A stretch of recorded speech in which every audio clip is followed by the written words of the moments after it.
Well, there's a new series out, HBO Max, and it's called The Last of Us. And it's based on a video game that was very, very popular. Hadn't even heard of it before No? you told us to watch it. You're not a big gamer, though. No. And so I played this. The original game, Last of Us 2, was horrible. But the video game itself was really, really good. And that's the worry.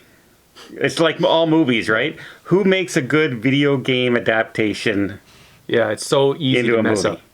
So I'm going to have to say this is one of the best adaptations I've seen Yeah? ever. The opening scene where like the slow movement with his daughter and then the running away as things start to happen is exactly what happens in the video game. Oh, really? Yeah. You know, I loved, even before that, I loved the way this opened. With the, the year 2003, and then you have the science panel, Yeah. all the experts, and they're talking about, what's going to be the downfall of humanity if left to go unchecked, right? And just that scene is enough to capture you. Yeah, and it's an eerie scene. Yeah. Because you think about viruses, but you don't think about fungus, and fungus is a completely different thing. And it's true.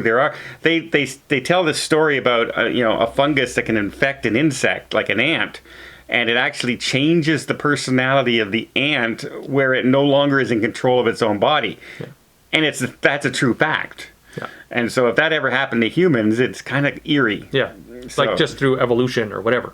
Yeah. If that happened. Now the star of the show, the Mandalorian.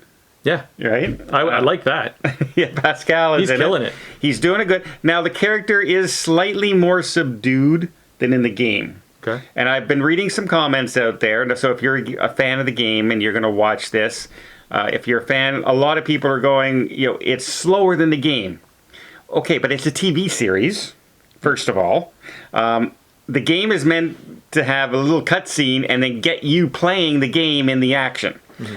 So this is drawing, like the opening part with the daughter, where she goes off to school and then visits the neighbors and stuff like that and gets the watch fixed.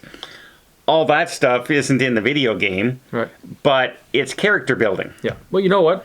We're telling them all this, but they don't know what it's about yet. It's about the apocalypse. The what? Zombies. Apocalypse? Apocalypse now. It's so this is kind of like Walking Dead. Yeah. But like when Walking Dead was good.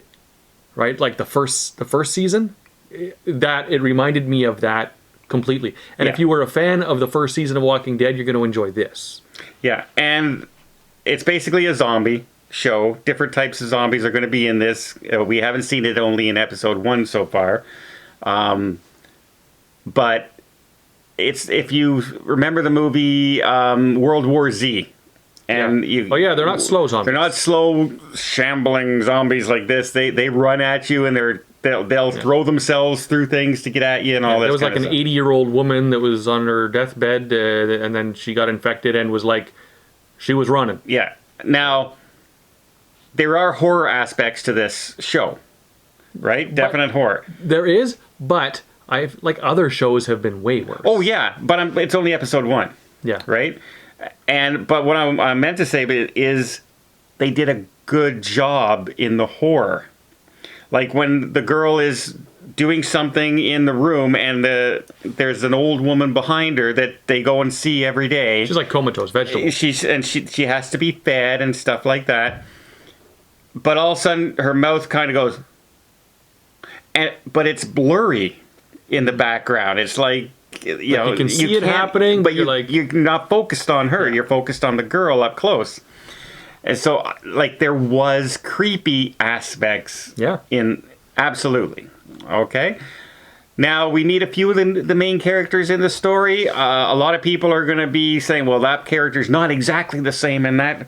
But I'll tell you, as an adaptation of a video game, they're doing a pretty bang-up job right now. Yeah. You get a sense of the politics that have so basically this problem has been going on for like 20 years now. Yeah, like in the meat of the story. They're now living in a walled-in area of the city. Right. So like it's a quarantine area.